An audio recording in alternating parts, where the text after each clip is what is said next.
ఓం నమ శివాయ శ్రీమాత్రే నమః. మిత్రులకి శ్రేభిలాషులకి అలాగే నన్ను ఇంతగా ఆదరిస్తున్న యూట్యూబ్ ప్రేక్షకులందరికీ కూడా పేరు పేరు ధన్యవాదాలు. మిత్రులారా, మీ అందరికీ పరాదేవత ఎల్లవేళలా మీతో ఉండి మీ మనోవాంఛ నెరవేర్చాలని మనస్ఫూర్తిగా కోరుకుంటున్నాను.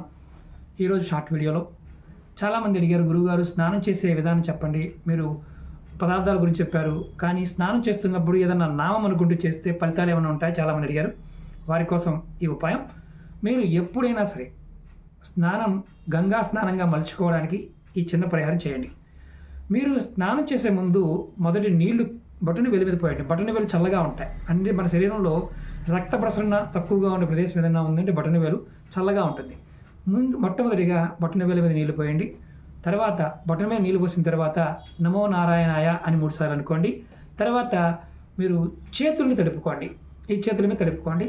తడుపుకున్నప్పుడు మీరు బ్రహ్మదేవుని తలుచుకోండి. ఓం బ్రహ్మదేవాయ నమః అని 3 సార్లు అనుకోండి. తర్వాత తల మీద నీళ్లు చల్లుకోండి. తలుచుకున్న తర్వాత ఓం నమః శివాయ అని 3 సార్లు అనుకోండి. ఇలా చేయటం వల్ల మీరు గంగా స్నానం చేసిన ఫలితాన్ని పొందుతారు. అత్యంత అద్భుతమైన ఫలితాన్ని మీరు ఖచ్చితంగా పొందుతారు. ఓం నమః శివాయ శ్రీమాత్రే నమః.